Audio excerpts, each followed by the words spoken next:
Friday. And any Friday is a great Friday. Hopefully you're having a good one.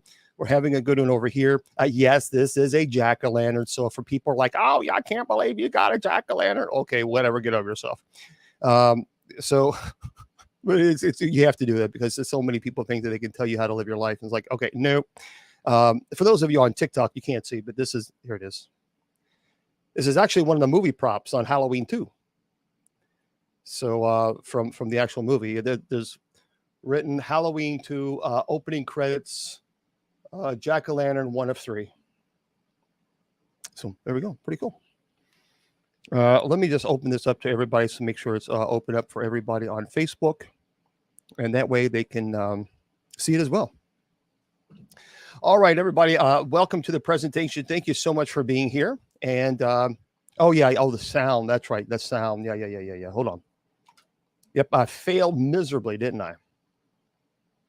There we go. Now the sound should be a million times better. If you forget one thing, it throws everything off. But now everything should be much, much better now. All right, everybody. Well, I'm Bishop James Long, and I thank you so much for being here.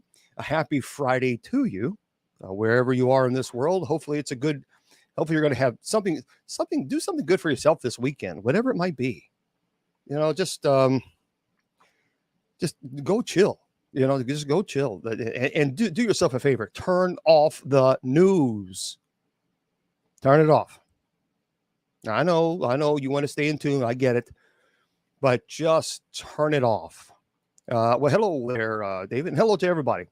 I appreciate. I'm fine and dandy now, but yeah, good. Well, yeah, I forgot to plug in the microphone. That would help, wouldn't it? Okay, everybody. So a couple things before we get into the presentation. I want you to go to our sponsor's website, kgradb.com. Again, it's kgrad as in dog, b as in bicycle.com. Now, I want you to put your bishop as your promo code. Subscribe to that channel. You're going to get 30% off your subscription. It's very inexpensive as it is. And they have shows. They have some amazing paranormal shows there. Yep. And this show airs there as well. But make sure, again, don't forget, put Bishop as your promo code because you're going to get that 30% off. And thank you there for Jennifer for putting that in there.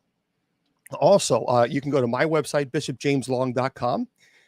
You can, now I do have online class. People are asking me, do I teach demonology, angelology? Yes, I do. Actually, I teach demonology, angelology, paranormal studies, and genealogy. I teach them all online. You learn at your own pace. And you can go to a class. Just go to bishopjameslong.com and click on class link, I think it is, and sign up. Now, if you sign up now, you'll have to wait until after the show so I can obviously get you into the presentation. It is strictly on Facebook private groups. So feel free. We'd love to have you. It's under class. Okay, great. Thank you. And bishopjameslong.com. And you can learn, like I said, you'll learn demonology, angelology, paranormal studies, and genealogy. So you're going to be learning 4 classes, and it's a lot of information. So a lot of people are asking me, I'd like to learn more about it. Well, there you go. That's there for you. And thank you there, Joy, for subscribing on TikTok. Also on the church's website, it's usocc.org. Thank you there, Skip the Grace. usocc.org. So if you want to go to the church's website, check it out, and we'd love to have you visit us. We are going to have some ordinations that's coming up on November the 3rd. And you're invited. If you'd like to attend, you're invited to go. It's open to everyone. So if you want to go to our ordinations, it's going to be November 3rd coming up. It's right around the corner. And it's at the Sycamore Springs Chapel in 717 West Tunnel Hill Road, English, Indiana. And that's at 3 p.m. Eastern Standard. So again, that's at Sycamore Springs Chapel, 717 West Tunnel Hill Road, English, Indiana, at 3 p.m. Eastern Standard Time. So it's going to be great. We're going to look forward to it, and hopefully you can join us. If you can, fantastic. Now, for those of you who are with us on Sunday, I did Bible study, and a lot of people are asking me about my situation, my thoughts and opinions regarding the war in the Middle East. I'm a bishop first. So that's my job. I'm not a paranormal. We're not talking about paranormal nonsense and celebrity and entertainer and all that other stuff. I am a priest first. That is my job. My job, before anything else, before entertainment, before the paranormal, before anything else, is to preach the gospel, to calm people's spirits and anxieties. That is my job. That's my the number one priority. So that's very clear. Let me make that very clear. So I'm going to exercise that very, very important responsibility, because many of you have been asking me about this situation, and there's a lot of you who are not here on Sunday. So I thought about how I can speak to you guys about this, because I know there's a lot of anxiety, and then we're going to go on to our paranormal show. Look, in times of crisis and conflict, it's natural for anxieties and fears to intensify. So the recent tension in the Middle East has undoubtedly caused distress and uncertainty. However, it is precisely during these challenging moments that we must turn our hearts and minds towards our faith in God. By surrendering our anxieties and stress to Him, we can find solace, strength, renewed hope.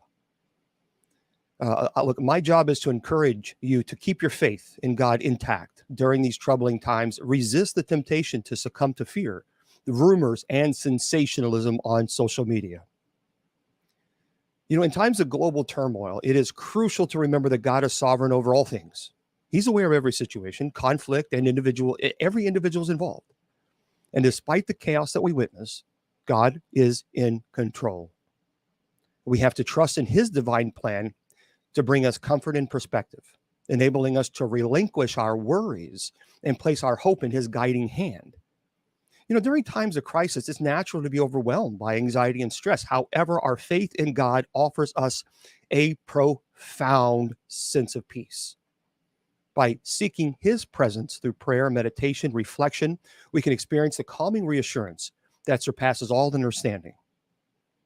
God's promise to never leave or forsake us reminds us that we are never alone in the midst of chaos.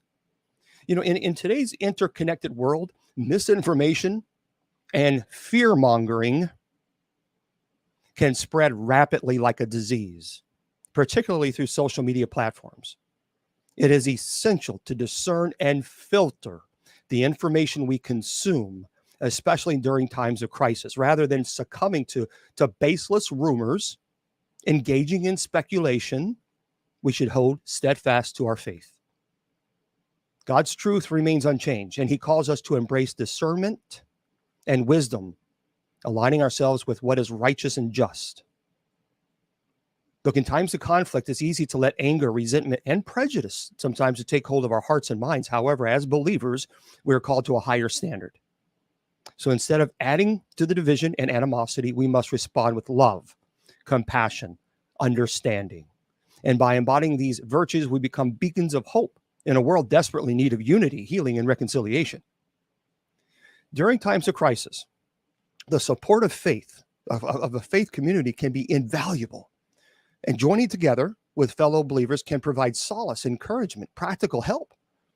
So by fostering genuine connections, we create spaces where faith can thrive, doubts can be addressed, and burdens can be shared. And together we can find strength for peace and work towards solutions and justice. You know, in the face of global conflicts, such as the one that's occurring in the Middle East, it's crucial to keep our faith in God strong. By surrendering our anxieties, our fears, and stress to Him, we find solace, strength, and hope. So let's resist the allure of fear-mongering. And I'm so sick and tired. I'm so sick and tired of people constantly saying, the end is near, the end is near. Where the end is near? Just shut up. Those people just need to shut up. They need to keep their mouths shut, because all they're doing is creating anxiety and stress and frustrations for people. So for those of you who are on TikTok or Facebook or YouTube or everybody else, and you're constantly spreading, oh, it's the end, it's the end, it's the end. Shut your mouth. Please just shut up, because you're not in control. You don't tell us when the end comes. That was determined by God, not by you. So anybody who's going on social media, scaring the hell out of you, this is what you do. You block and you move on. because they're not adding peace to your life. They're adding discord. They're adding anxiety. They're adding frustration. They're adding turmoil. And that's exactly what the devil wants to do. The devil wants to steal your peace while God wants to give it to you. So therefore, stay away from the temptation of following these people who are constantly spreading. Look, I don't care if the end is tomorrow. I don't care. And I don't care because I can't control it. And neither can you. So stop worrying about it. Stop stressing the hell out of people about it. We can't control it, but people worry you and they stress you out for one reason and one reason only. And that one reason is so that you can continue to like and follow that person so they can make a buck off your anxiety. To hell with that. To hell with it. Throw that nonsense out the window. Because all they're doing is playing you like a little toy.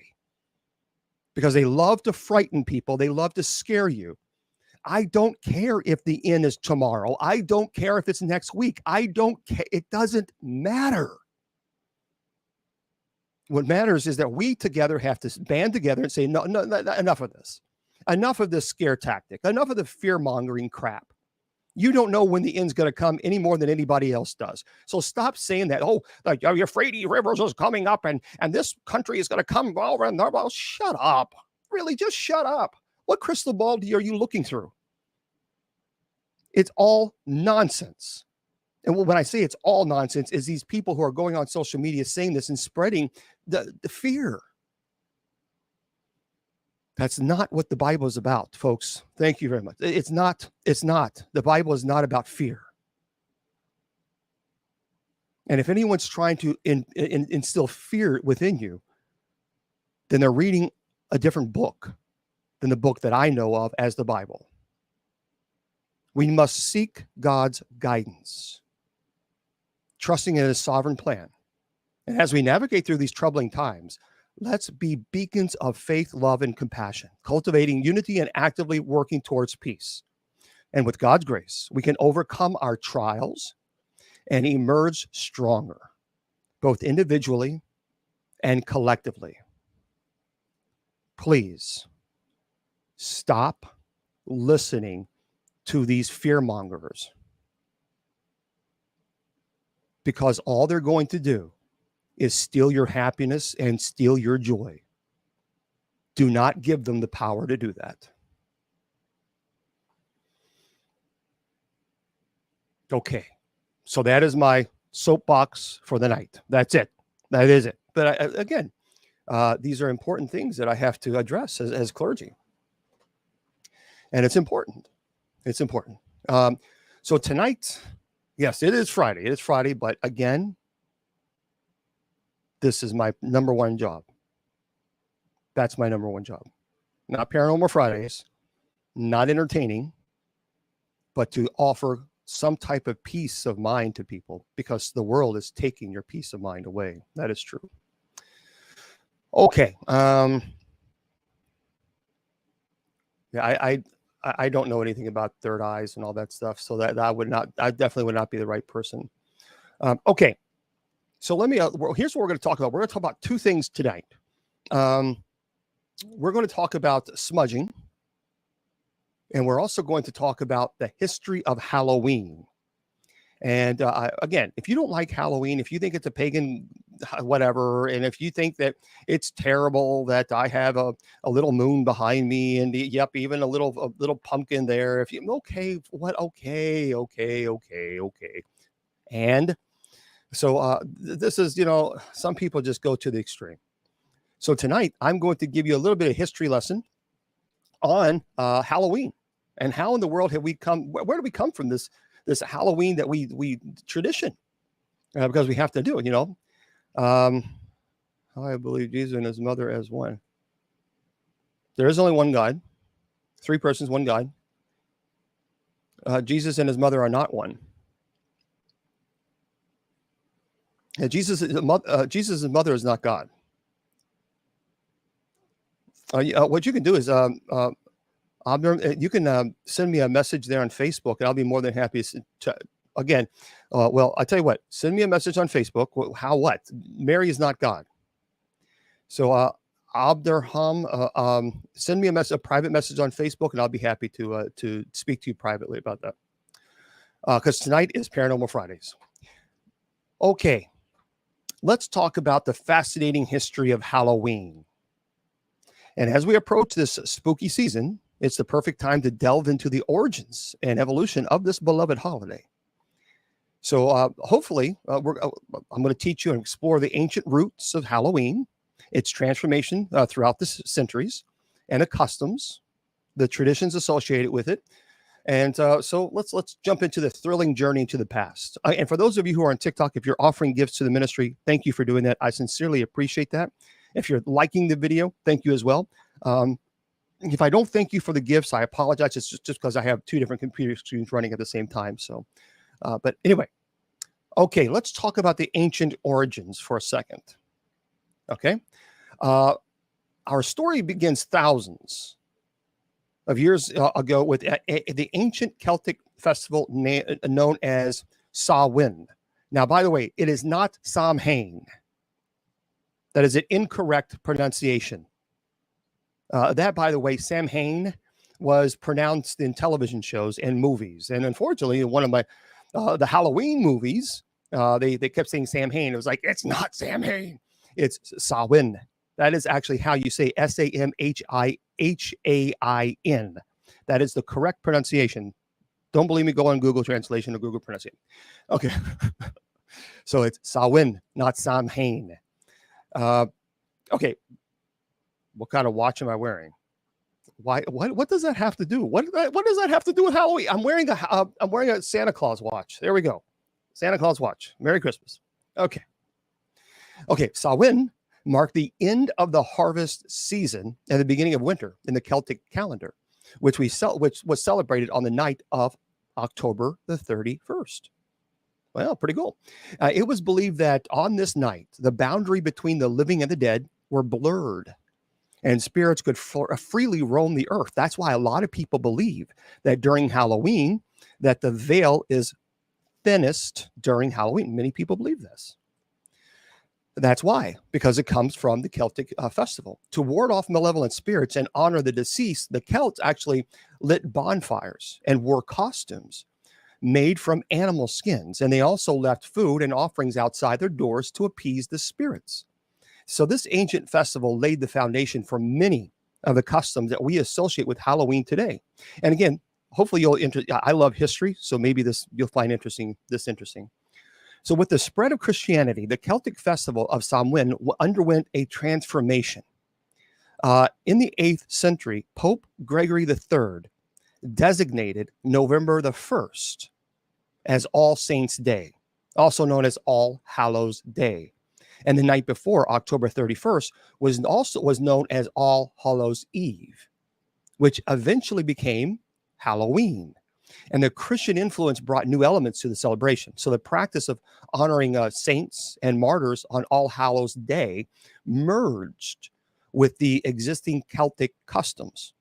And the tradition of souling, S-O-U-L-I-N-G, it actually emerged where people would go door to door offering prayers for the dead in exchange for food and money.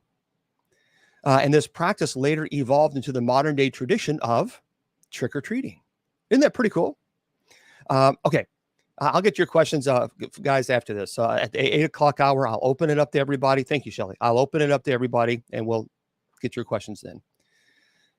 Now, the history of Halloween in America is intertwined with the, well, thank you very much, is intertwined with the arrival of the Irish and Scottish immigrants in the 19th century. They brought their Halloween traditions with them, including the carving of turnips or pumpkins into jack-o'-lanterns. And the use of pumpkins became popular due to their abundance and the influence of Native American harvest traditions. And so by the end of the 20th century, Halloween had transitioned into a community-centered holiday with parades and parties and the now iconic costumes. The emphasis shifted from religious and supernatural elements to a more secular celebration for both, kids and adults. Now, in the mid-20th century, Halloween became more commercialized and influenced by popular culture. Of course, the rise of mass media, including movies and television, played a significant role in shaping Halloween as we know it today.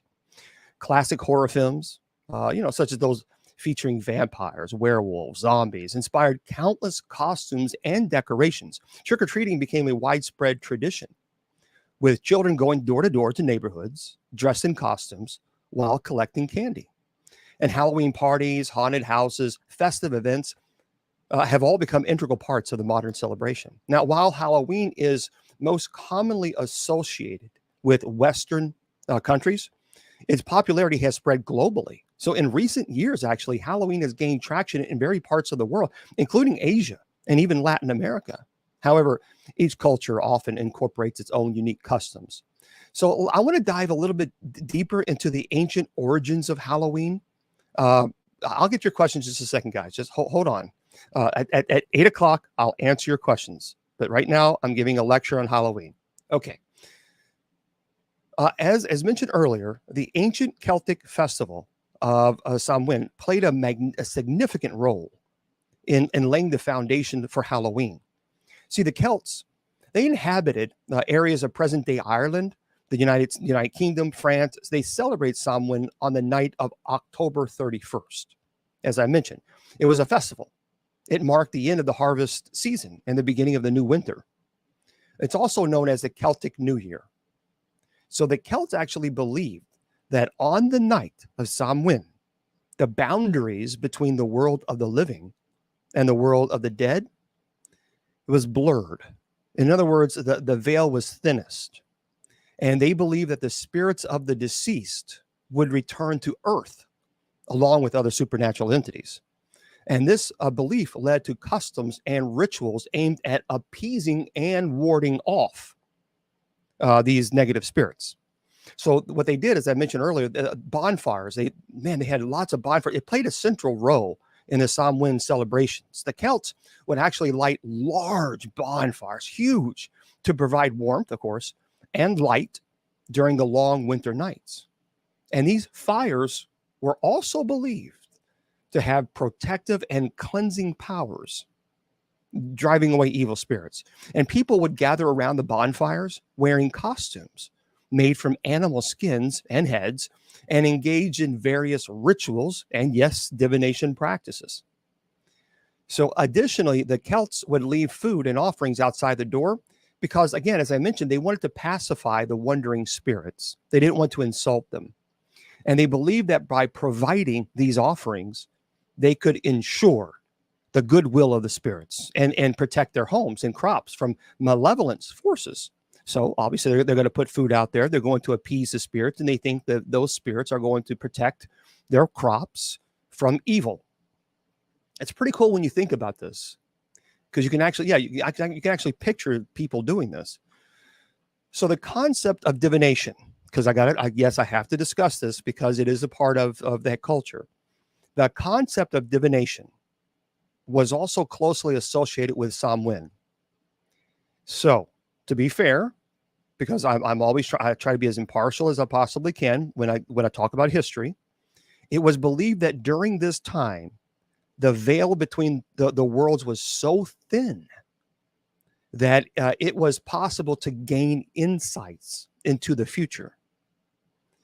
And people would actually participate in various divination practices, such as apple bobbing. So we do this in many festivals. If you see them bobbing for apples, they don't do that so much anymore. It's trying to catch apples with your teeth in a big old bale of water. They don't really do that a whole lot anymore because of all the viruses going around. But I know that when I was a kid, and when we went to Halloween festivals, that we saw that all the time.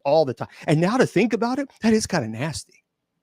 I mean, that is really, seriously, that is kind of nasty. I'll be honest, I never really understood. I don't know where your mouth has been. I am not going to put my mouth up in that water basin and clobber all over that damn apple. I'll just go to the store and buy one if I want one that badly.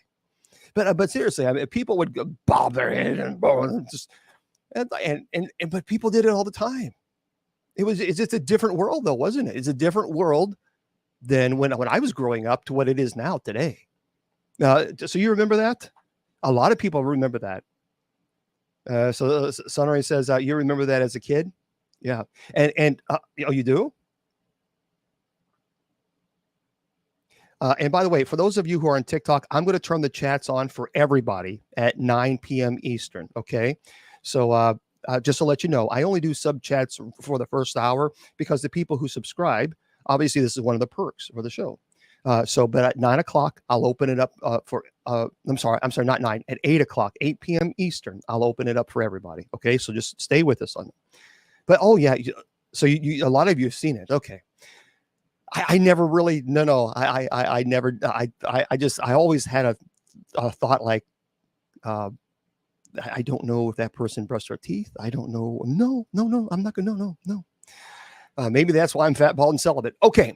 Now, who knows? Okay. So apple bobbing, mirror gazing, they did. Mirror gazing is when you looked into a mirror. And sometimes what they would do, this was very, very popular, and especially in the 1890s in spiritualism, they would have a candle, and they would put a candle right in front of the a mirror, and they would just simply gaze at the mirror for a long time until some type of image would come forth.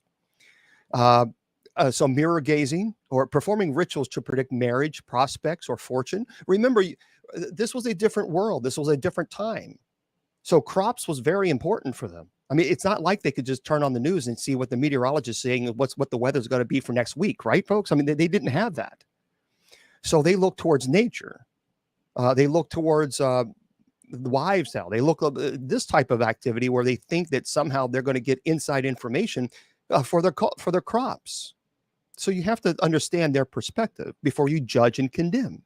A lot of people are condemning them, saying, "Oh, they were evil worshiper, they were devil."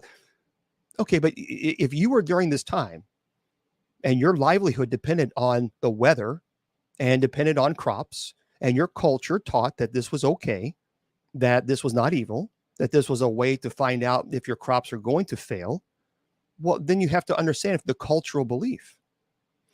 Dr. Marcel Fredericks was at Loyola University. He was my sociology professor.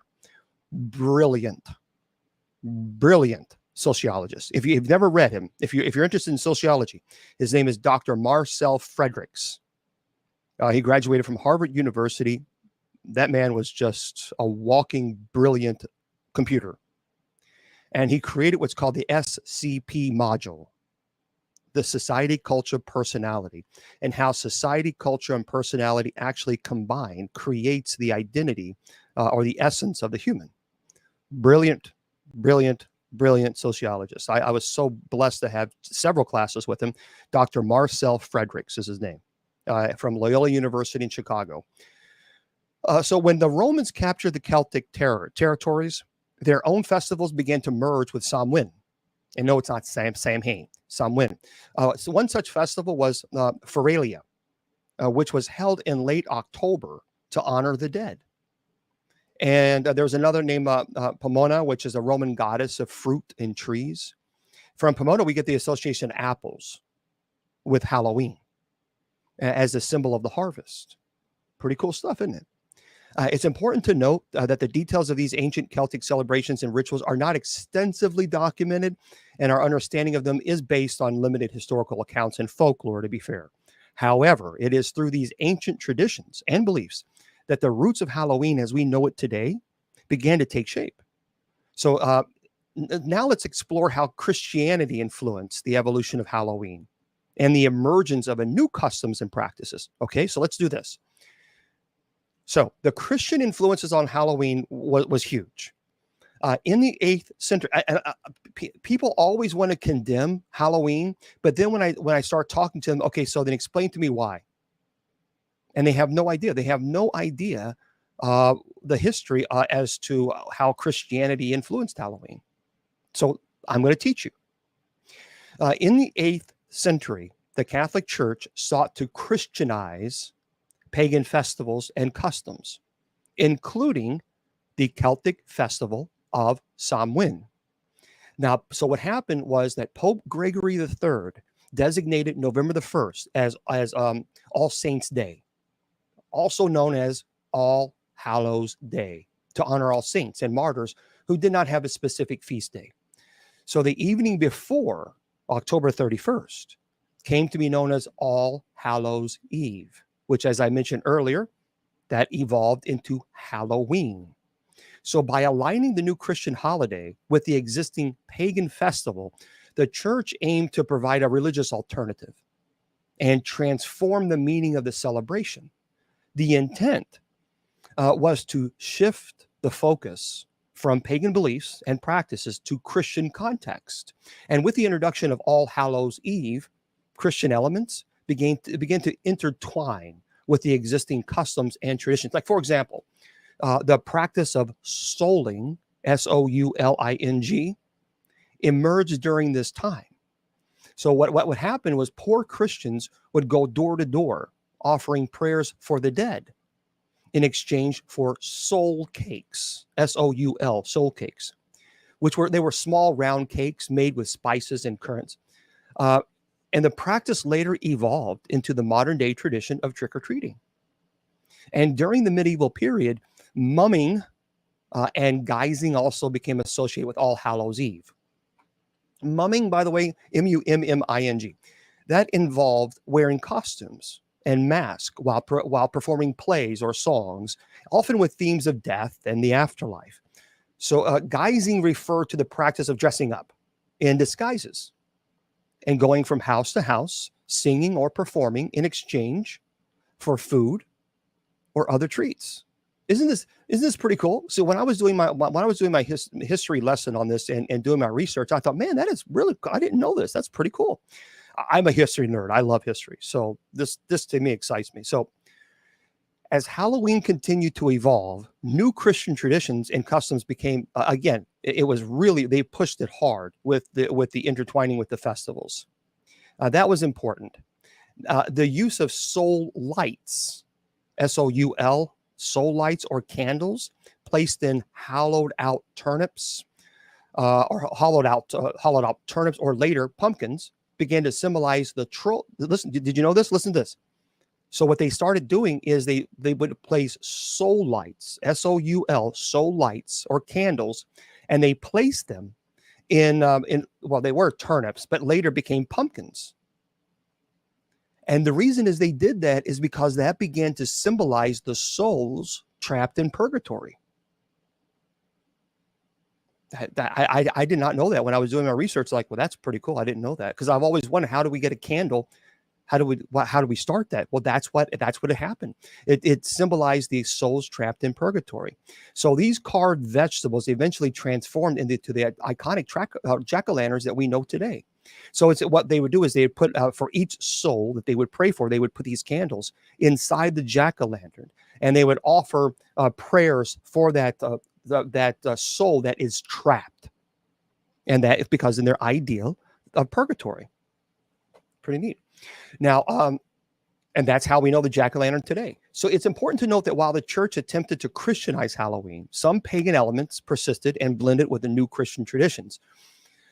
The belief in supernatural beings, such as ghosts, witches, and other spirits, continued to be a part of the Halloween folklore and celebration. Well, thank you for the gifts. Thank you.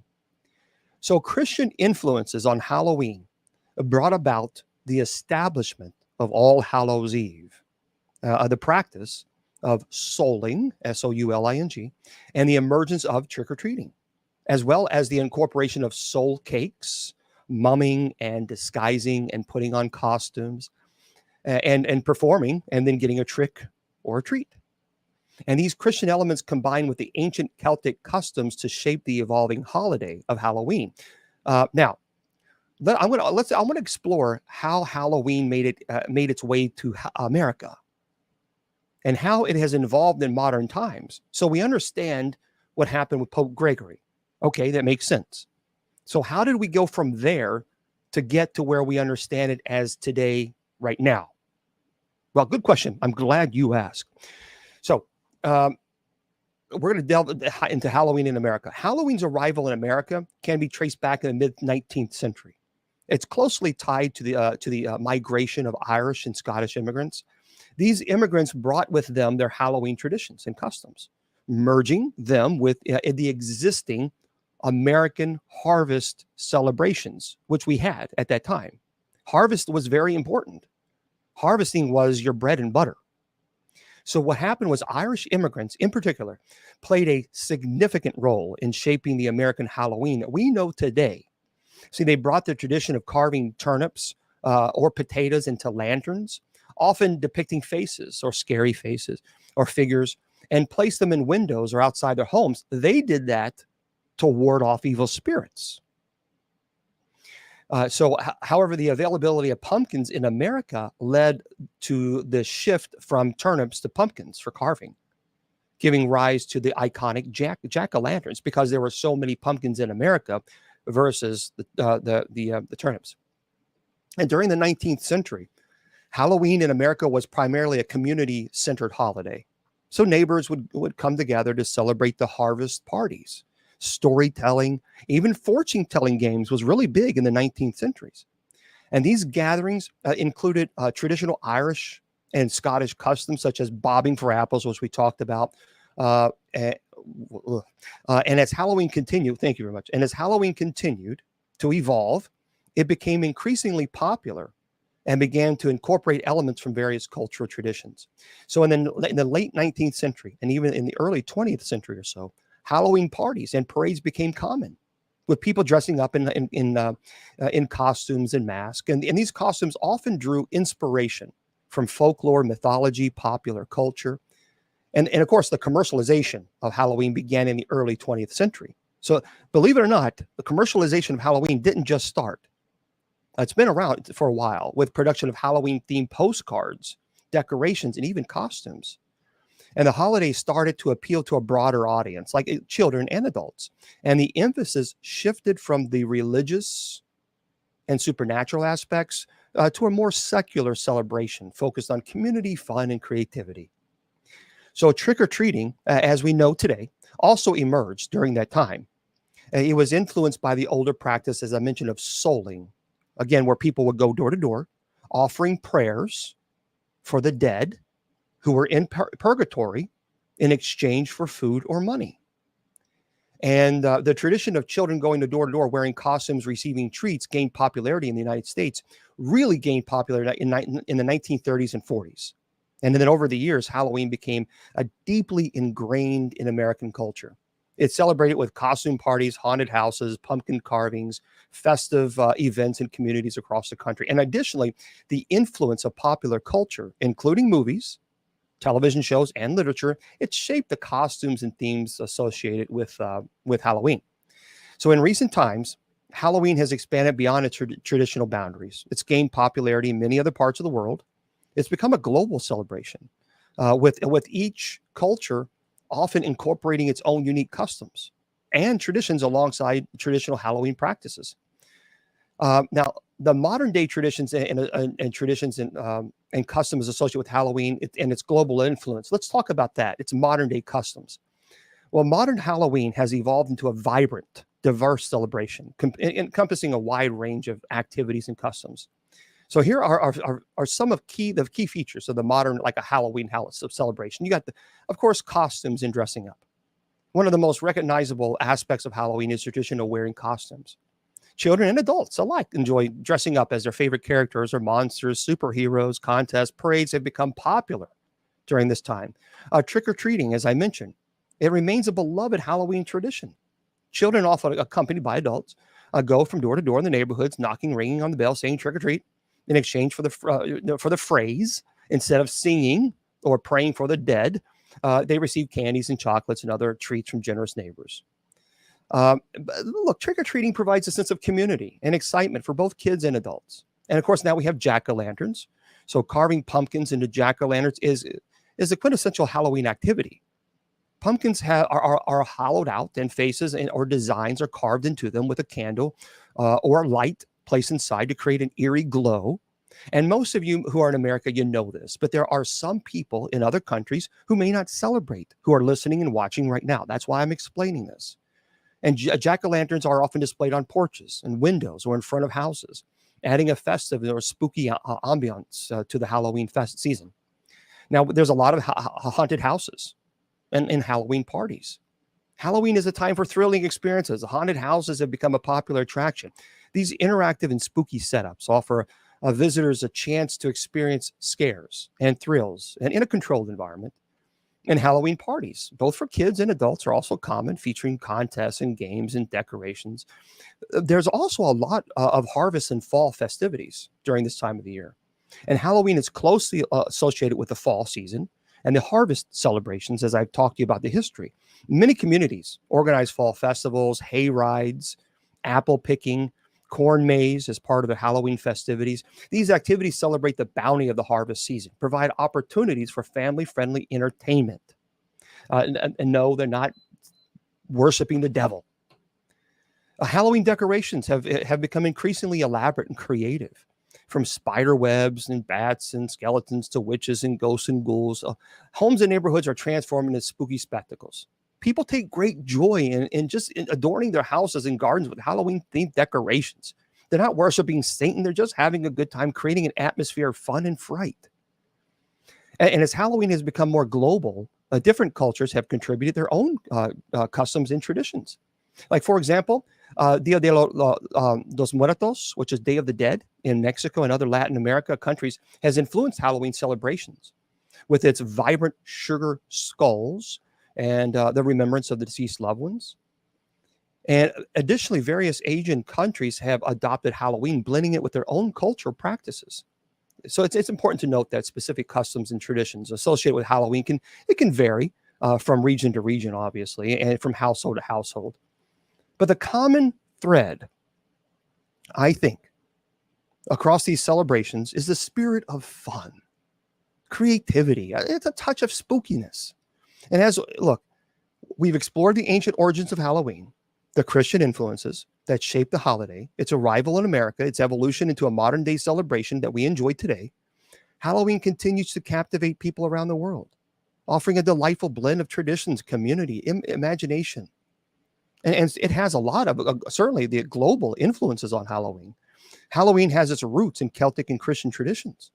It's also gained popularity and incorporated customs from various cultures around the world. I mentioned Dia de los Muertos, which is Day of the Dead. It originating in Mexico and celebrated throughout Latin America. Dia de los Muertos is a vibrant and a colorful festival that coincides with Halloween. It's a time to honor and remember deceased loved ones, and influences from Dia de los Muertos can be seen in Halloween celebrations with the use of sugar skulls, as I mentioned. Thank you very much, Suzanne. All Saints Day and All Souls Day, which we certainly do celebrate that in many Catholic countries, including Spain, Italy, Philippines, the United States. All Saints Day is November the 1st. And then All Souls Day is November the 2nd. And they're important holidays. And these days are dedicated to honoring and remembering the dead. And in some regions, these traditions intertwine with Halloween, resulting in unique celebrations, I think. And I've seen these celebrations when I was at Loyola University, and because we learned different cultures. And yes, we will have, by the way, we'll have night prayer on November the 1st and November the 2nd. And those are very important days, because All Saints is November the 1st and All Souls is November the 2nd.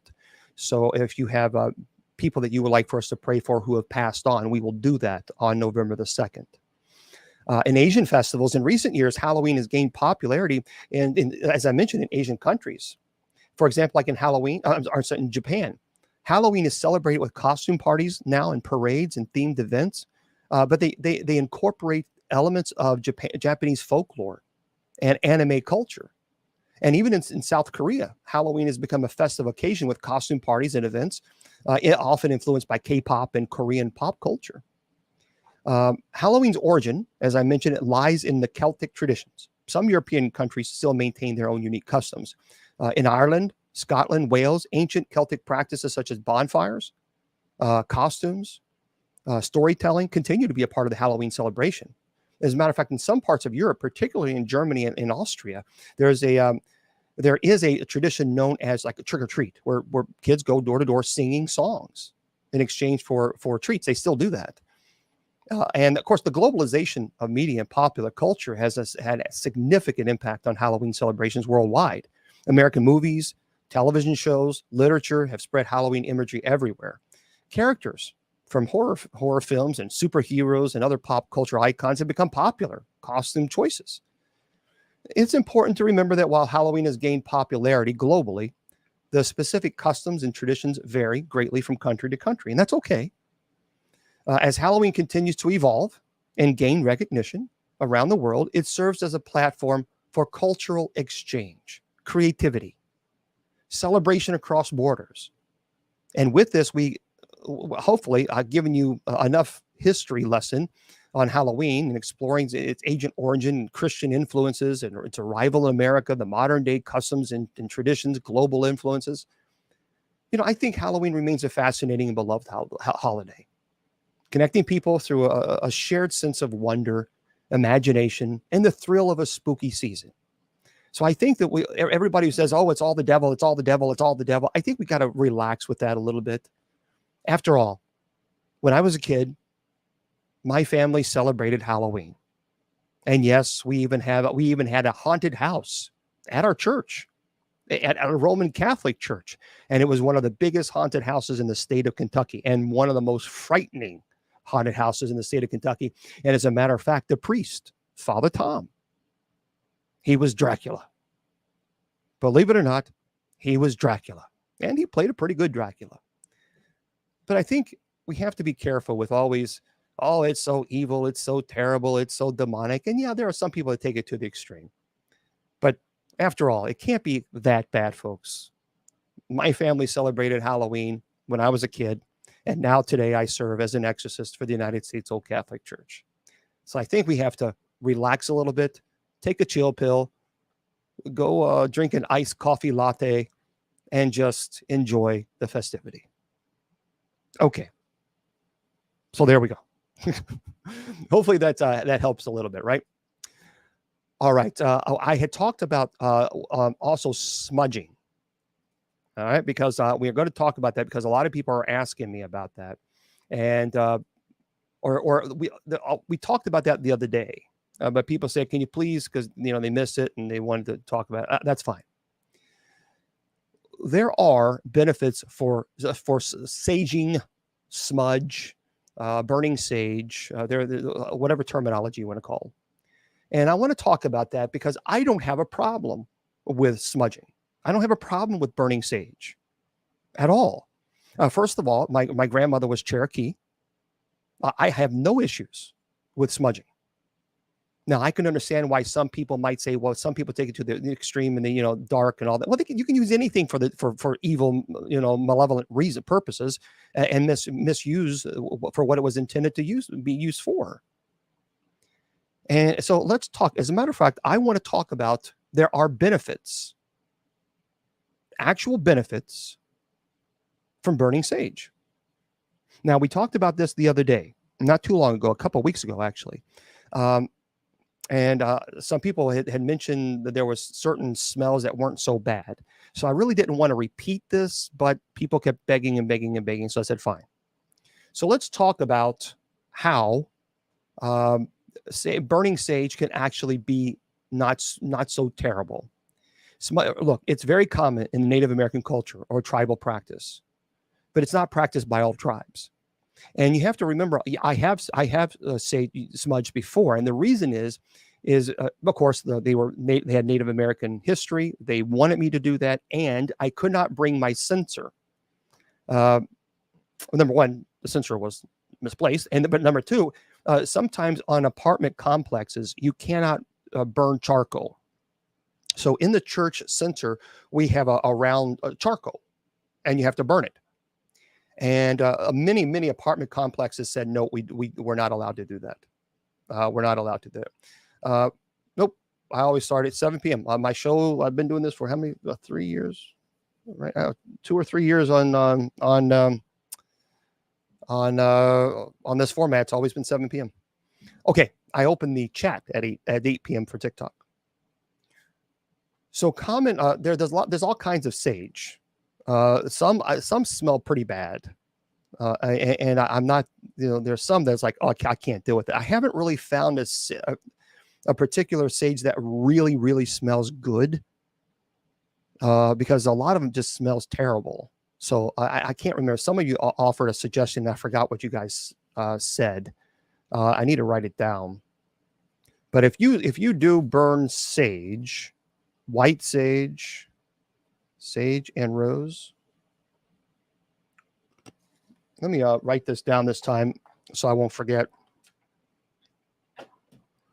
Sage and rose. I didn't know that they made it like a sage and rose smell. Okay, prairie sage. People are saying smells good. So if you guys can write this down too. Yeah, frankincense is good. Yeah. White sage. I think I've used white sage before.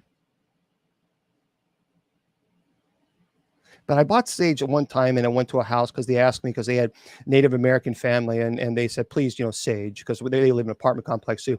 And I bought this sage. I forgot what store it was, and that was the nastiest. Dang nabbit. Oh my goodness, it was gross. That was it. Yeah. I think I think Diane had mentioned Palo Santo last time. So someone is saying the Palo Santo wood. That someone is saying that smells really nice. Cedar? I didn't know they made cedar. I love now cedar. I love the smell of cedar. I didn't know they made cedar sage. Did you guys know that? See, I love the smell of cedar. Love it. I didn't know that. See, things you're learning. See, this is why we do this, because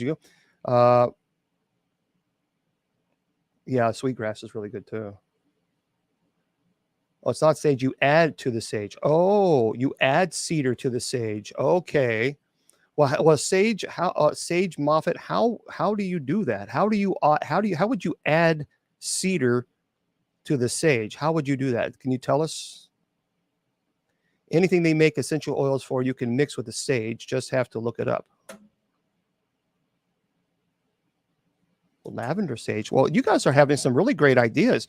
So hopefully this helps some of you. But for those, how do you do that? Cedar chips, maybe, Suzanne? That's what I'm thinking. So use them tied together or separately. Okay, Diane said with cedar, it's usually wrapped with sage and tied together, but you can get that also in an oil. Well, there we go, folks. I might have to try that. I'll be darned. The actual cedar leaf. But where would you buy? See, that's the thing. Where do you buy cedar leaf? You know what I mean? I mean, that's where do you buy these things? So I am going to look that up. Okay, Sage, can you send me a message on a private message on Facebook? Because if you do that and we can, I'll try it, and if I like it, I will be more than happy to let everybody know about your store. Sage says, Sage Moffat says that you have a store. Okay, or do you? How do you have a metaphysical shop? Okay. Okay. Well, yeah. Send me a private message on Facebook, and I'll try these things. Here's my goal. My goal is to try them, and then I will tell you guys which ones that I like.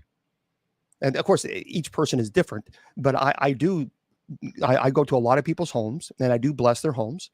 And many times I cannot use charcoal. But I can use sage. But the sage that I use, it smells so horrible. It's just putrid. I don't like the smell of it. It actually triggers my migraines because the smell of regular sage, it just really throws me for a loop. So I have been looking for one that actually smells nice. So Sage Moffat, please send me a message on Facebook if you would. Okay, so let's talk about very quickly, and then I'm going to open it up for everybody on TikTok. I'll open up all your questions, and any questions you guys have related to the paranormal or anything you want to talk about. I'll be more than happy to. You're going to Psychic Fair this weekend, Santa Florida. If you want to pick us to pick any of that, let us know. Oh, that would be great. All right, Diane, send me a message if you want on Facebook. Yeah, I'll reach out to you guys as well. Yeah, that'd be great. Thank you. Okay, let's talk about the benefits of sage because it's important. Here, a lot of people don't know this. Dried sage leaves can be used as a spice in cuisine. Sage is also available as liquid, spray, lozenge, pill, tablet for internal use. Some of the sage components may act as an antioxidant, reducing free radicals. So, like 2 chemicals in sage, actually are notably connected with antioxidant action. And there's a lot of benefits, health benefits. Now, I'm not. Again, I'm just letting you know what is out there. I'm not trained in the medical field, but you don't have to be trained in the medical field to know that there are benefits with using sage. Some study data supports these benefits. It's still preliminary, but believe it or not, these are some of the benefits: reducing the body's oxidative stress, defending against the effects of free radicals. Inflammation is being reduced. Infections caused by bacteria and viruses are prevented, helping with digestion, protecting against memory deterioration, improving mood, or reducing depression. Overall, there hasn't been enough research on the usage of sage for its alleged mental health advantages. However, preliminary evidence is actually suggesting that sage for mood and memory may be beneficial. Listen to this, very interesting. There's a 2005 study. And again, this is why people, when they say sage is the work of the devil, but yet they have no idea what they're talking about because they have no, it's like, okay, what study did you find this from? And then when I throw these at people, they're like, well, I still think it's the work of the devil. Okay, whatever. According to a 2005 study, standard sage oil boosted memory and cognition. That's your thinking ability. Increased doses were also connected to a better mood and attentiveness, tranquility, and happiness sensations. And according to other studies, sage's active chemicals may protect against neurological illness. Like they are using right now in a study, they're using sage to see how it can be used for Alzheimer's. Smudging or burning sage is obviously burning sage leaves and allowing the smoke to purify the air in your home. And burning sage serves as a slightly different purpose than consuming it internally. Poor air quality, by the way, has been related to a variety of health problems. We know that. Burning sage is viewed as a cost-effective technique to actually help purify the air. Because why? Sage is known to have it. We know this scientifically. So let's forget your personal anti-sage whatever argument. Just listen to the facts first.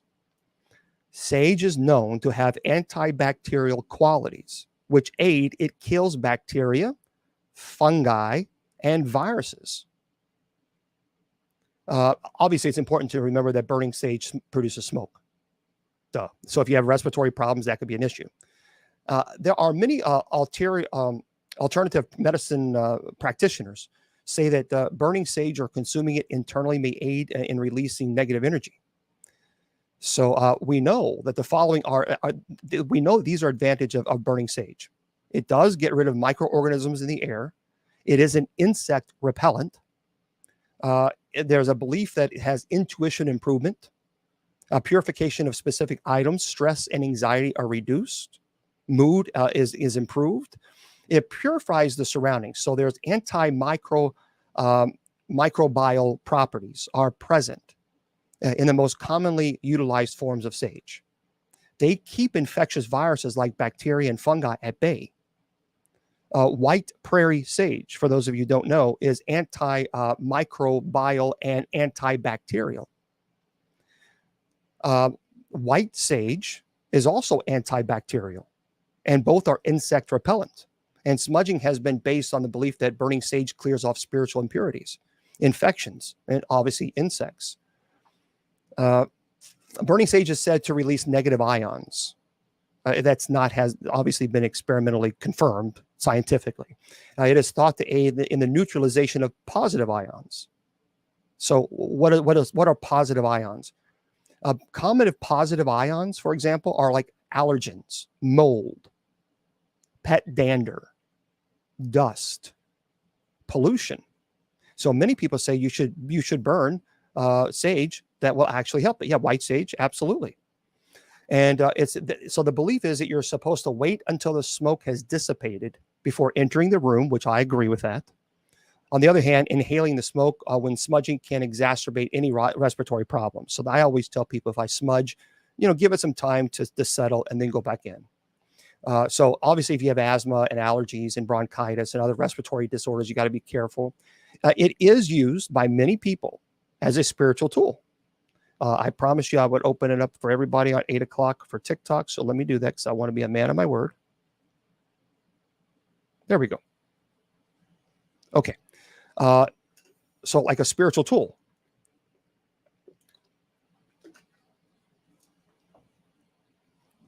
Smudging has been done for centuries to connect to the spiritual realm, improve intuition. Many people who say that they are healers and lay people in ancient societies employed burning sage to achieve a healing state or to solve or ponder spiritual problems. It can also be based on science. Certain type of sage, such as salvia, sages, and white prairie sage, it contain, as I mentioned, those elements that will reduce negativity and mold and bacteria and other things. Now, as far as dispelling negative energy, it's the belief that smudging can also be performed as a ritual to purge negative energy from yourself or your area. A lot of people will use smudging for trauma, or terrible experiences, other negative energy. Again, that's a cultural, personal belief. There are some people that believe that the benefits of smudging are primarily due to the fragment smoke produced by the burning sage. The incense can be used to smudge yourself or specified areas. You can also smear certain things, according to some reports. It's also appropriate for new purchases like gifts or secondhand products. A lot of people smudge if you buy something from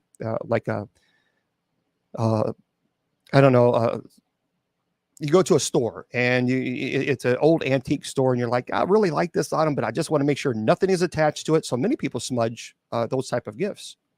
And that's fine. There's nothing wrong with that.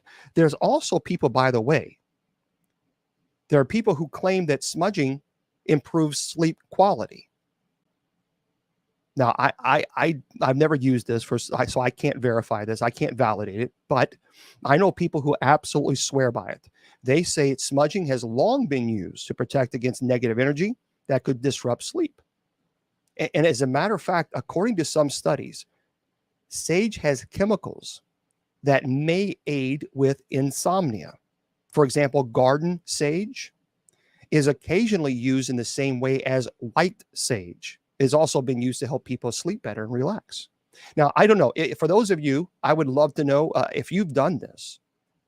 Yep, and people will use it for protection before a paranormal investigation. How many of you have used this? Is that true? What would you say as far as have you ever, burned sage for sleep quality? I can't validate that because I've never used it for that purpose. So if you've used, Joanne says yes. Joanne Ryan, what? So you've used it. You've burnt sage to help you sleep. First of all, Joanne, what type of sage did you burn, and did it work?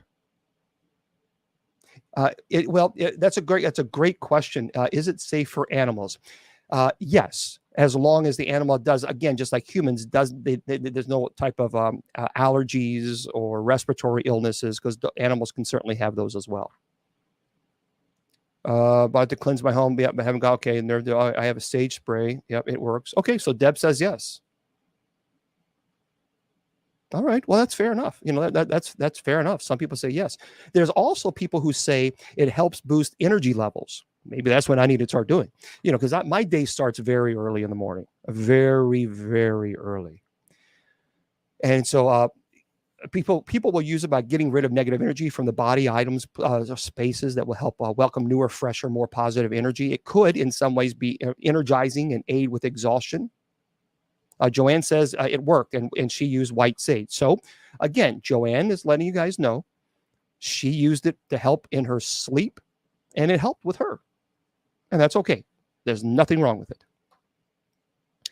Okay, so what do you need? What do you need to smudge the sage? Smudging or burning sage is a simple process. Okay, it requires only a few pieces of equipment. So here's what you need to know: a ceramic, clay, or glass seashell, or a bowl for holding or burning the capturing ash. Obviously, sage bundle or smudge stick. You can do matches or manufacture lighter. It doesn't matter. Some people will use an optional feather or fan. Some people like that, especially in I've seen many Native Americans that they will do that. They will burn sage and they will have a fan with a feather and they will burn it, or I'm sorry, they will fan it. And that's fine. You can use pretty much. There's so many sages type of brands you can use.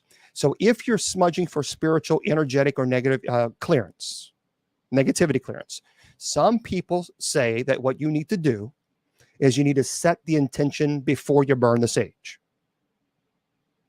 And before, during, and after smudging, leave a window open. Many people say that's a good idea. It makes it possible for smoke to escape.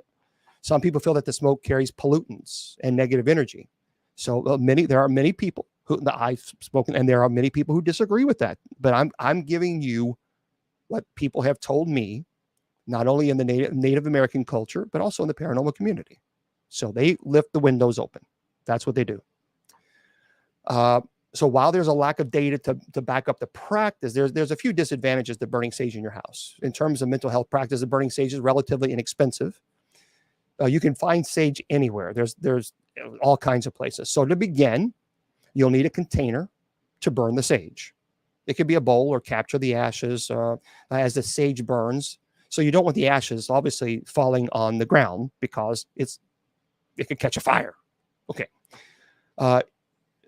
Now, some people like to fill it up with sand or oil, put sand or oil in the bowl. Some people do water. Now, I've done water, and I've always found that every time I do water, because you need to put it out. I don't do water anymore. So if I'm going to burn sage, I will have sand and or even soil. It doesn't matter, and I'll put it in a bowl. And then when the blessing is over, I will then dip the sage in that to obviously to stop the sage from burning. I have used water before, and it ruined it. So if you're trying to obviously put it out, and you put it in water, you can ruin the sage. So I don't use water anymore, unless obviously the sage is done, and then you can put it out that way. So I will use sand or soil, and I'll put it in a bowl. And then once it's done, and there's still plenty of sage stick left, then I will dip the part where it's burning into the soil or sand, and that way it completely burns it all out, and you can use it again. So before you start burning sage, open a window, fill the burning container with sage to ignite it, to keep it burning. So obviously let it burn for a little bit. Set an intention for what you're doing with the sage, if you're using it for spiritual purposes. So for example, the intention could be simple. I remove any negative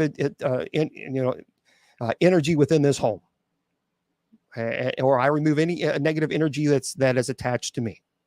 Now, I'm not going to say that this is a substitute for an exorcism or deliverance, but I do believe that there are many people who are absolutely convinced that this works for them. Or a burn bowl. There you go, a burn bowl. Now, Drum, let me ask you, when you say a burn bowl, I've seen many of them on the burn bowls at the very bottom of that bowl. What are there? Do you use sand? Do you use dirt? What do you use? I'm curious about. And thank you very much for those of you who offered 49,000 likes on TikTok. Thank you, and the gift. Oh, you use sand, yeah.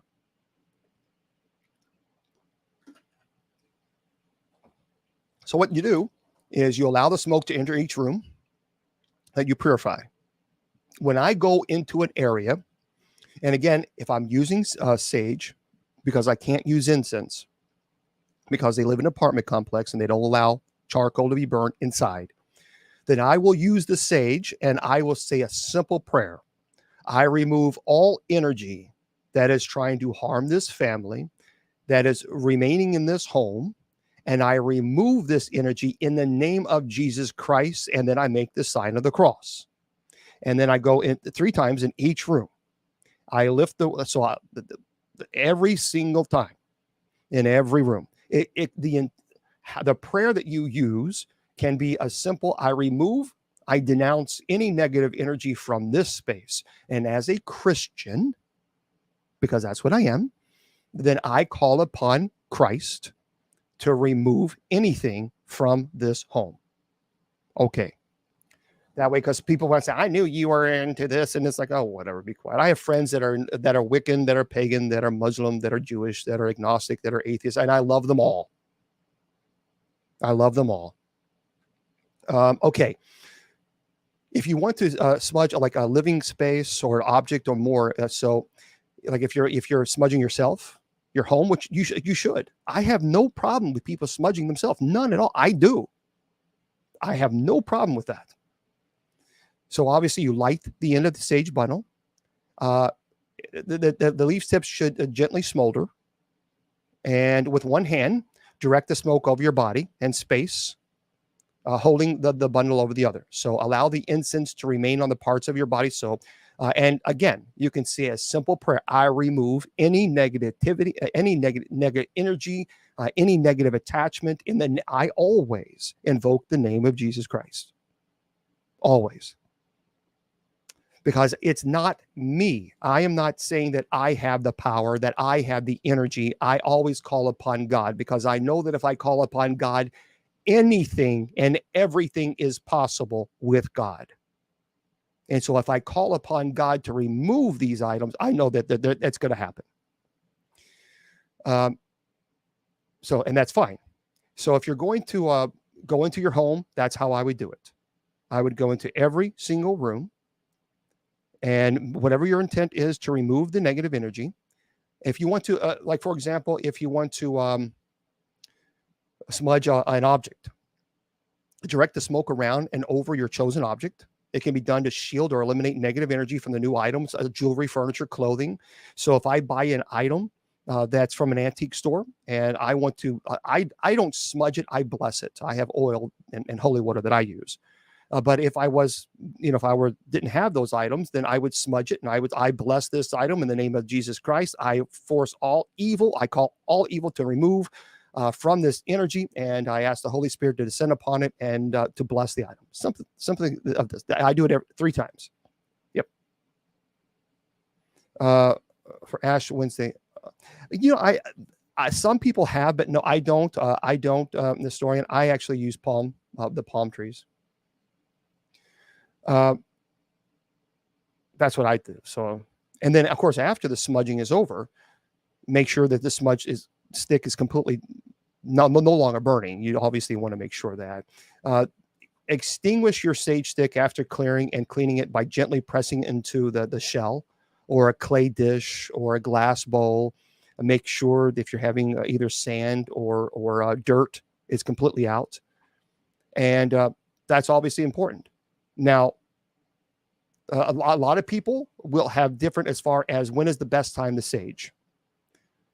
Look, I have not found that you have to sage at 12 p.m. Eastern Standard Time. You can sage anytime you want. Anytime you feel drawn to it, you can sage. And as far as the frequency, you can sage as many times as you want to sage, or smudge, and that's fine.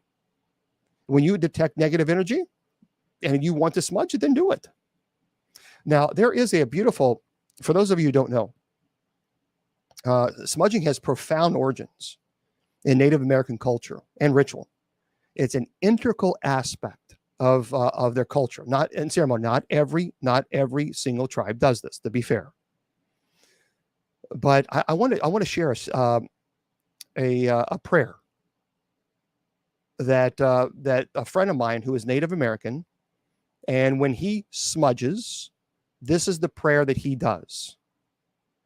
And when he's praying when he's smudging his entire body. And so you can go back and watch this later. So if you want to watch this on Facebook or YouTube or Twitter, that way you can write it down. It'll be there for you. So this is what he says. May your hands be cleansed. May they may create beautiful things. May my feet be cleansed, that they may take me where I most need to be. May my heart be cleansed, that I may hear its messages clearly. May my throat be cleansed, that I may speak rightly when words are needed. May my eyes be cleansed, that I may see the signs and wonders of this world. May this person and this space be washed clean by the smoke of this fragrant plant. And may that smoke carry my prayer spiraling to heaven. It's beautiful, isn't it? It's quite beautiful. But that is the prayer that he does when he is smudging himself. May my hands be cleansed, that they may create beautiful things. May my feet be cleansed, that they may take me to where I most need to be. May my heart be cleansed, that I may hear its message clearly. May my throat be cleansed, that I may speak rightly when words are needed. May my eyes be cleansed, that I may see the signs and wonders of this world. May this person and this space be washed clean by the smoke of these fragrant plants, and may that smoke carry my prayers spiraling to heaven. Powerful. So anyway, I wanted to pass that on to you guys. And again, if you don't want to smudge, you don't have to. It's all right. People are sending me messages on Messenger. Oh, I knew you were this. And look, let me tell you something. So now I'm being called a heretic. And let me explain something to you. I tell you guys this all the time, and I knew I was going to get some hate comments. I knew that. That the person who is, you're a heretic and all this, you do realize that you don't define who I am as a person. I know you're very narcissistic, but you do understand that you don't have that ability to define who I am. That ability I remove from you. I remove it. Not only do I remove it, I denounce it. Because, as I mentioned before, my worth has already been defined. And it is irreplaceable. It is my worth is beyond the value of any most valuable diamond, pearl in this world. And because my worth has already been defined by my Father in heaven. Priceless. So therefore, you, my dear friend, have no authority to define my value. And I firmly reject and denounce your definition of me. So, and that's how we do that, folks. That's why I always say to you that your value does not decrease based on someone's inability or refusal to see your worth. You're priceless, and never let anybody tell you or convince you otherwise. So people have that. They think they have this extreme narcissistic right to define your value. Okay. All right. Sounds good. Okay, whatever. All right. What questions you guys have? I have a lot of articles that I wanted to pass on, but I want to also answer as many questions as I possibly can. So, any questions you guys have? Well, thank you very much. I appreciate that, Vinny, and everybody else. Thank you. Where are you going to be for Halloween? I'm actually going to be home. I'm going to be home. I'm going to be going to a conference. By the way, if you're in Arkansas, I'm going to be there on October 28th and 29th. And it's a really cool place. It's the Arkansas Paranormal Expo. It's a benefit supporting the MacArthur Museum of Arkansas Military History. Now, for those of you who know me, know that I'm a very proud supporter, and I'm unapologetic for supporting our military, our men and women who have served the military, and those who have served in the past, those who've given their lives, those who have retired, those who are currently serving. I am very, very proud supporter of them. So this is a fundraiser for the MacArthur Museum of Arkansas Military History. It's a tower building which was built in 1840. It's listed on the National Historic, the Register of Historic Places, and the birthplace of General Douglas MacArthur. So the funds to help preserve it. So it's going to be October the 28th and 29th at the MacArthur Museum of Arkansas Military History, and I'll be doing 2 presentations on Saturday and Sunday. So one on Saturday, one on Sunday, and they will be different.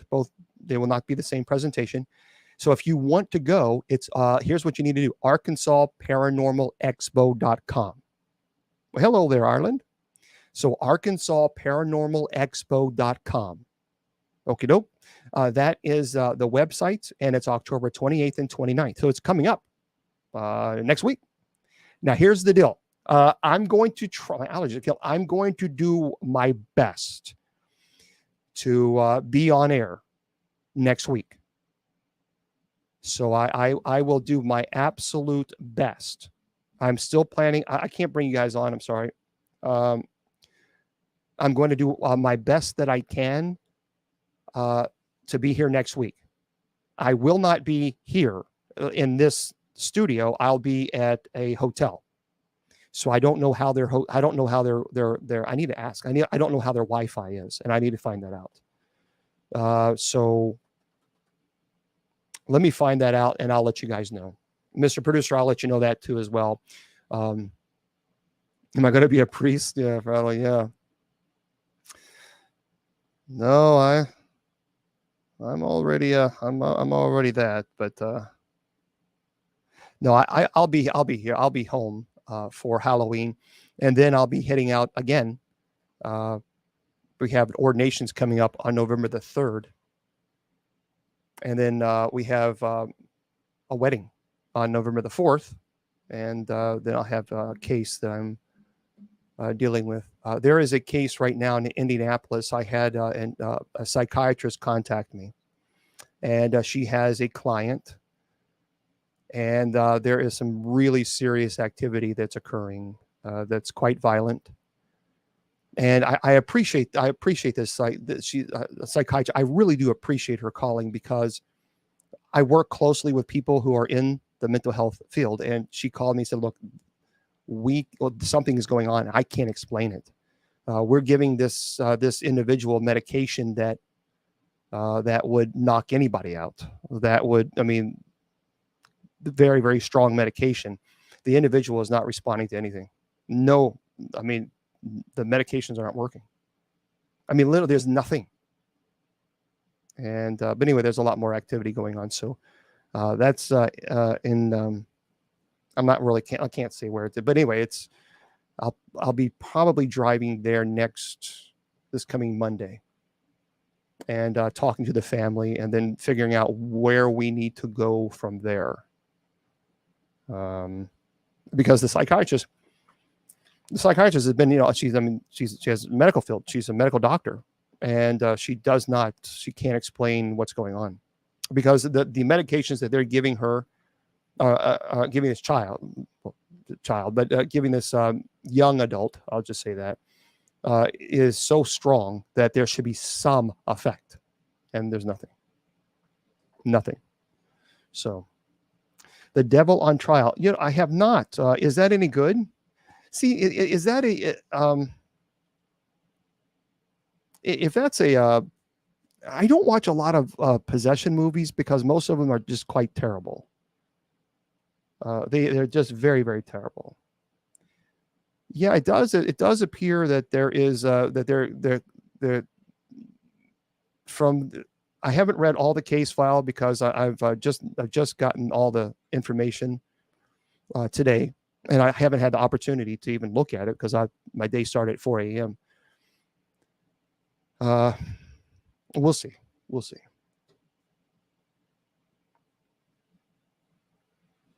Oh, good. Sure, you got me a message that well passed my driver's test. You did. Congratulations that you passed. Wonderful, Brandon. That's wonderful. Congratulations, Brandon. Congratulations. I'm definitely not a superhero. Definitely not a superhero. Just doing the ministry. Yeah, it's terrible.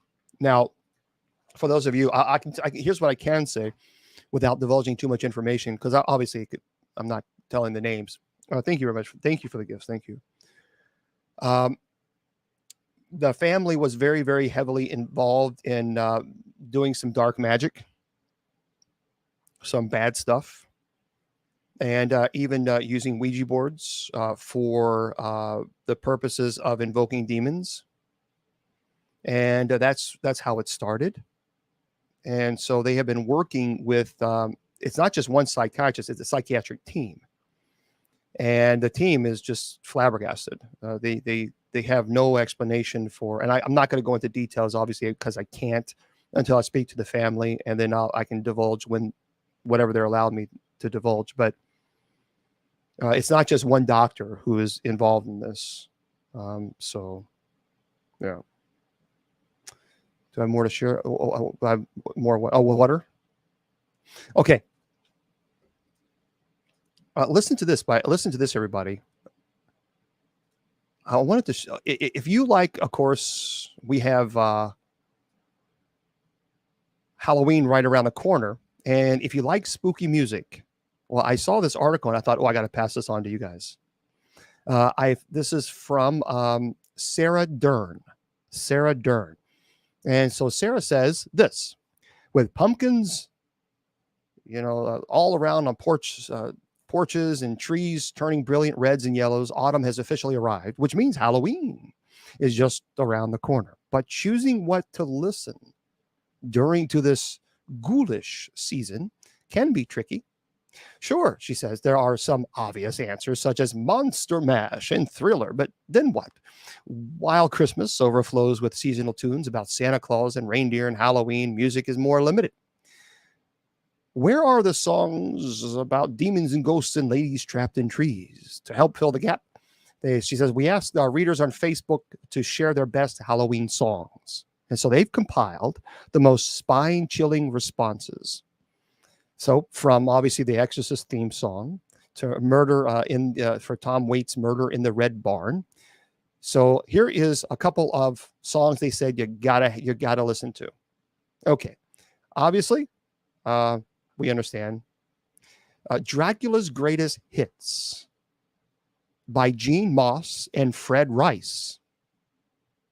The very first album it says I ever bought with my own money was Dracula's Greatest Hits. I was 9 and bought it at some type of music city, now long gone in Hollywood. It contains such hits as Drac the Knife, I Want to Bite Your Hand, and Monster Bossa Nova. I've never heard of this. Dracula's Greatest Hits by Gene Moss and Fred Rice. There you guys. I've never heard of that. Tubular Bells, obviously from The Exorcist, and Attack of the Killer Tomatoes theme song. It says here, the dance instructor at the studio I attended as a child always made up fun routines for us around Halloween using music from horror movies and TV shows. I remember doing a ballet routine from Tubular Bells from The Exorcist and a tap routine to the theme from Attack of the Killer Tomatoes. I have not seen that movie. Thank you for the gifts. Thank you very much. And thank you for the likes on TikTok. I have not seen this. Have you got Attack from the Killer Tomatoes? Here's another one. Carnival of Souls by Combustible Edison. Combustible Edison? I don't know. It says it's a haunting instrumental piece by New England-based group that came out of the 90s fad for all things lounge themed. It says I have listened to it every year while carving pumpkins. Carnival of Souls. I don't really like the title of this one, but it's Necromancin' Dancin' by Bear Ghost, and it's Terror Time Again by Sky Sickle. If you guys know, I've never heard of these. I'll be Tubular Bells I heard, but Says the song isn't exactly a Halloween song, but it fits. It's super catchy. Another banger. It's "Terror Time Again" by Skysicle. That's interesting. So I love this. It's her first on the Scooby-Doo on Zombie Island. Of course, here's another one. Now, this I do know. No, we've already talked about that, Kathy, and you must have missed the conversation about the explanation about. So you don't have to. The mods don't have to help you. I can help you. Look, this is we did. I did a whole hour presentation on the history of Halloween, and again, a lot of people like to say it's all demon. They have no idea where that even came from. They have no idea the history of it. They have no idea why it. So again, that I don't know. No. I'm an exorcist. And when I was a kid, my family celebrated Halloween, and we did not celebrate demons, and we were not demon worshipers. We dressed as cartoon characters, as Superman and Batman. We knocked on the door and we said, trick or treat. I think people go to the extreme. It's like God, it's almost to a point, and I'm not saying, Kathy, you are, but it's almost like if someone sees another person having fun, how dare you have fun? How dare you? Just relax. Nobody's worshiping Satan here. Nobody's worshiping Lucifer. A kid is dressing up as Superman, and they're trick-or-treating. And again, if you don't know why they did trick-or-treating, then you watch my show. Go back and watch it for the first hour. I spent a great deal of time putting the history of Halloween into a presentation. So if you missed it, go back on my Facebook or YouTube and watch it. No. I get it, Kathy. You're good. But you're not the only person. I've been called already since I've done this show. I've already been called the Satanist 123 times. And people don't know this because I have Messenger. People are sitting on Messenger, sitting on a private message on Twitter. So already 125 times now. So it's like whatever. So yeah, go just watch it and go back and watch it again, and it'll give you the history of it. This song, "This Is Halloween," from The Nightmare Before Christmas. If we're talking explicitly Halloween themed, got to go with this. This is Halloween. From The Nightmare Before Christmas. It's made to fill you with anticipation for the night. It beckons you in on I think it's pretty cool. I have look at this. Hold on.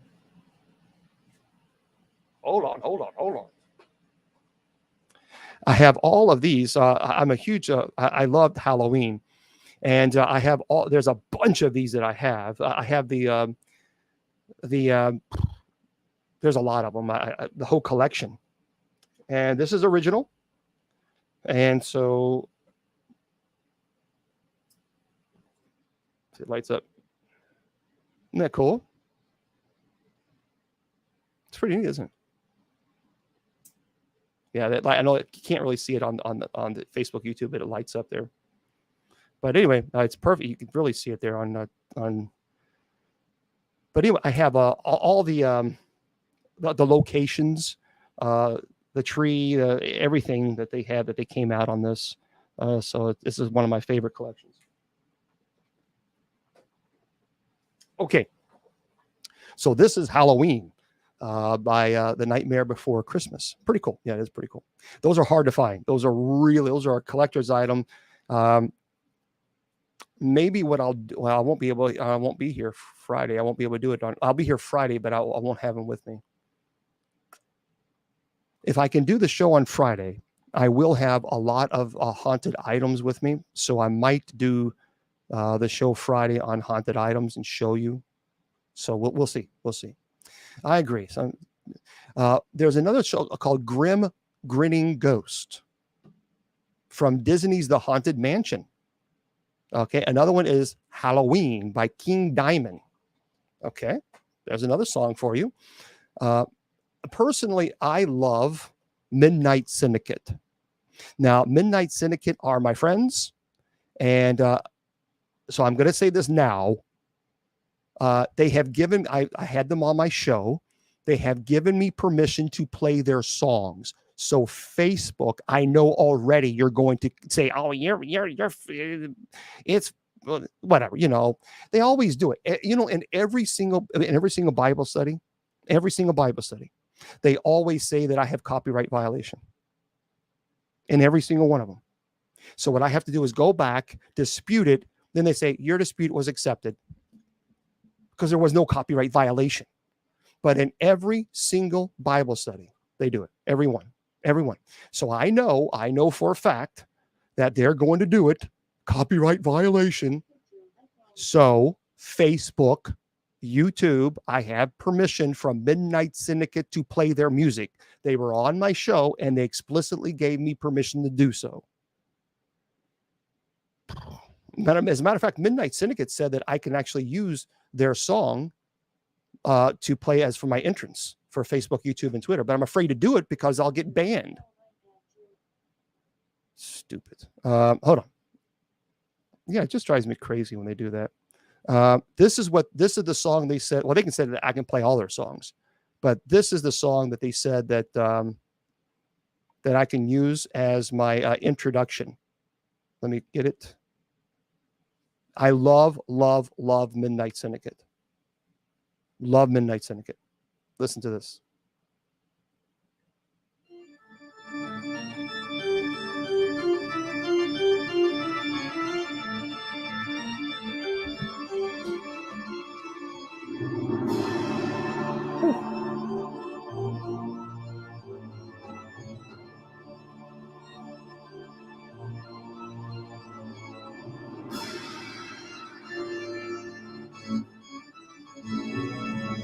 Isn't that amazing?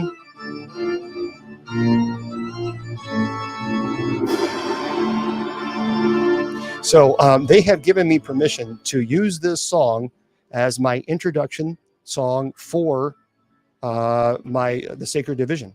So I'm going to put an introduction together, and Facebook will say copyright violation every time, so I have to fight it every time. But I'm going to do that. So because this is one of my favorite songs.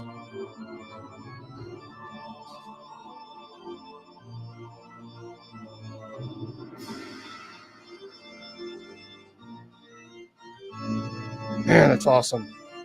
They have some of them. I think in my opinion, Midnight Syndicate is probably hands down the best, without question.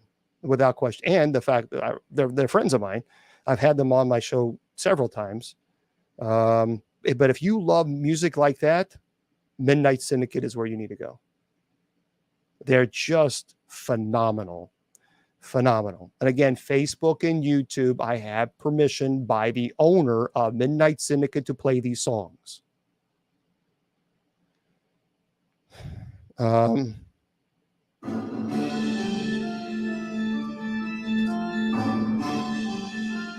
that's a good one.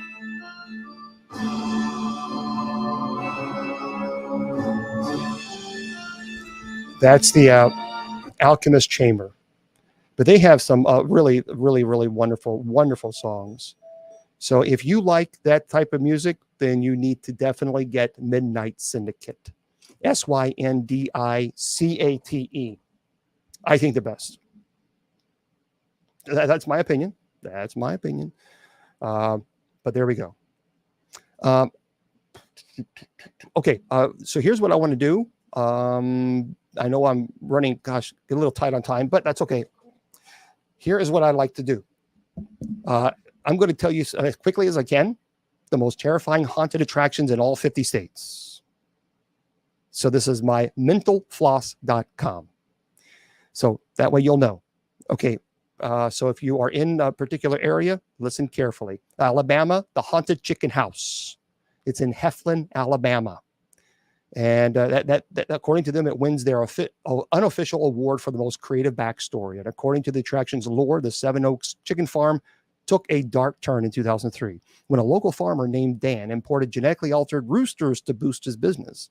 The birds mutated into violent monsters, and Chicken Dan recruited an army of slashers and monsters to help them fight. So, again, I'm not going to read all of them, but Alabama, the Haunted Chicken House in Heflin, Alabama. In Alaska, the Fright Night Haunted House in Anchorage, Alaska. So if you're there, Fright Night Haunted House. In Arizona, 13th floor haunted house. I have friends that are in Arizona, and they said that's pretty scary. 13th floor haunted house. It's in Phoenix, Arizona. In Arkansas, the Reaper Haunted House. That's in North Little Rock, Arkansas. Okay. By the way, that's been scaring people since 2011. In Arkansas, the Reaper Haunted House, North Little Rock, Arkansas. California, Knott's, Knotts, Scary Farm. It's in Buena Park, California. So Knott's Scary Farm, California, Buena Park. In Colorado, the Frightmare Compound in Westminster, Colorado. Connecticut, the Trail of Terror in Wallingford, Connecticut. And again, this is their list of the best places to go if you want to go to a location. Okay. So Connecticut, the Trail of Terror, Wallingford, Connecticut, and just Google it. In Delaware, Frightland in Middletown, Delaware. Frightland in Delaware. You can go anywhere to get their music. You can go on iTunes. You can go anywhere. They're all over. Just Midnight Syndicate. Go to midnightsyndicate.com. Florida, Halloween Horror Nights. Halloween Horror Nights in Florida. Orlando, Florida. Georgia, the Netherworld Haunted House in Stone Mountain, Georgia. The Netherworld Haunted House in Georgia, in Stone Mountain, Georgia. In Hawaii, the Haunted Plantation. That's in Wapahu, Hawaii.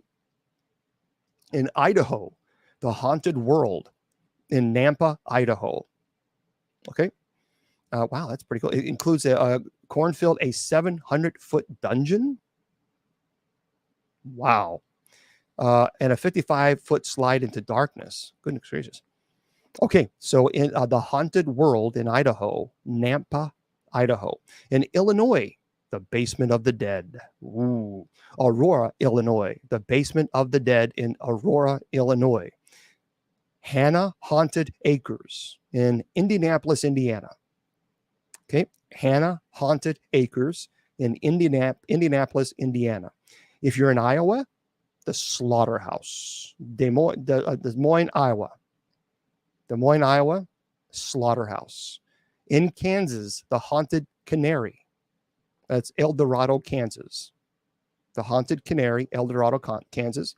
In Kentucky, Waverly Hills Sanatorium, Louisville, Kentucky. They have a pretty good scary. It really is. It's a scary haunted house there. Waverly Hills Sanatorium, Louisville, Kentucky. In Louisiana, the 13th Gate. Now, I know a lot of people. That's a 40,000 square foot property. A lot of people say that is terrifying. So if you're going to go there, just be prepared. 13th Gate in Baton Rouge, Louisiana. I'm getting there. So Baton Rouge, Louisiana, the 13th Gate. In Maine, Nightmare on the Ridge, Auburn, Maine. Nightmare on the Ridge in Auburn, Maine. Maryland, Bennett's Curse. It's in Baltimore, Maryland. Yeah, there's also a 3D experience, by the way. Pretty cool. Bennett's, Bennetts Curse in Maryland, Baltimore, Maryland. Massachusetts, well, the Witch's Woods. So the Witch's Woods in Massachusetts, in Weston, Massachusetts. Michigan, I think it's Erebus, Erebus, and that's in Pontiac, Michigan. Is 100,000 square feet, 4 stories. It's a half mile of walking. So, by the way, Erebus held the title of world's largest haunted house in the Guinness Book of World Records for a number of years. So, but Pontiac, Michigan, Erebus. There you go. So, yep. Well, so you can Google it. Erebus, Erebus, Pontiac, Michigan. In Minnesota, Dead End Hayride. Dead End hayride in Wyoming, Minnesota. If you live in Mississippi, Haunted Castle, Tupelo, Mississippi. They say that's the scariest one. Mississippi Haunted Castle in Tupelo, Mississippi. If you're in Missouri, The Darkness, St. Louis, Missouri. Okay, St. Louis, Missouri, called The Darkness. In Montana, Field of Screams. Yeah, that's where you need to go, in Victor, Montana. Okay. Field of Screams is Victor, Montana. In Nebraska, Blood Rush. Blood Rush. Look up Trail of Terror in Connecticut. Yeah. But in Nebraska, Blood Rush. It's in Omaha, Nebraska. If you're in Nevada, they say you got to go to the Hotel Fear and Asylum in Las Vegas, Nevada. Again, Hotel Fear and Asylum in Las Vegas, Nevada. New Hampshire, Haunted Overload. That's in Lee, New Hampshire. Okay. In New Jersey, Brighton Asylum. I think it's Passaic, New Jersey. I think that's how you say it.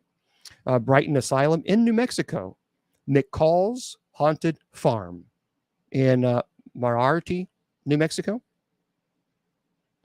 Okay, if you want to go in New York, you have, obviously they say Headless Horseman Hayrides in Ulster Park, New York. The Headless Horseman hayrides on Ulster Park, New York. Yeah, I'm trying to get through this, so that's why I'm kind of going fast. In North Carolina, the Kersey Valley Spooky Woods, or Kersey, Kersey Valley, Kersey Valley Spooky Woods in Archdale, North Carolina. In North Dakota, Acres of Terror in Leonard, North Dakota. In Ohio, Spooky Ranch. That's located in Columbia Station, Ohio. Spooky Ranch, Columbia Station, Ohio. In Oklahoma, the Hex House, and that's in Tulsa, Oklahoma. And by the way, for those of you who don't know, if you're looking for an extreme haunt, that's really, really, really scary stuff, then they say look no further than Hex House, named one of the top 15 intense haunted houses in the United States by hauntworld.com. Hex House promises that there are no cheesy animatronics or movie monsters, but does offer full immersion in an altered reality that is much darker and less predictable than anything you've ever seen in the movies. So just be aware. Hex House in Oklahoma, Tulsa, Oklahoma. In Oregon, the Fear PDX in Portland, Oregon. The Fear PDX. In Pennsylvania, Eastern State Penitentiary. That goes without saying. That's in Philadelphia, Pennsylvania, the Eastern State Penitentiary. That's huge. Rhode Island, the Haunted Labyrinth.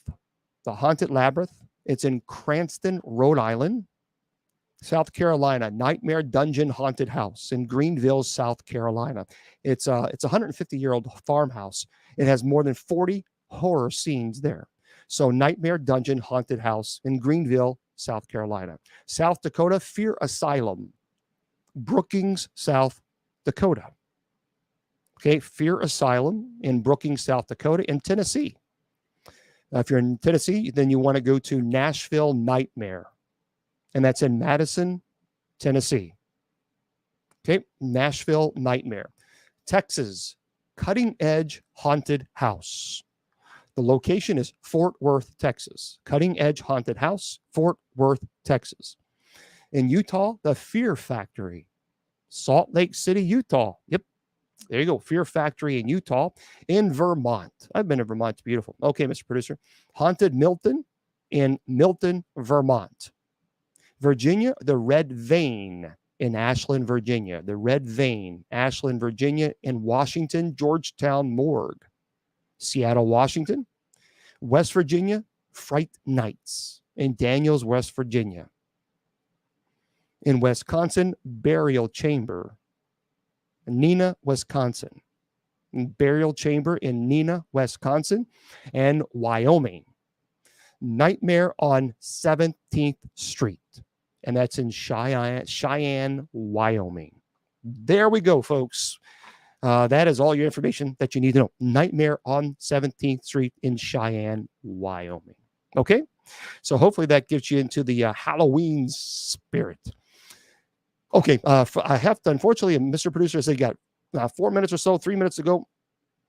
I thank you so much for being here. I truly appreciate that. TikTok, stay with me for a second. Remember, I tell you always that your value does not decrease based on someone's inability or refusal to see your worth. You're priceless, and don't let anybody tell you or convince you otherwise.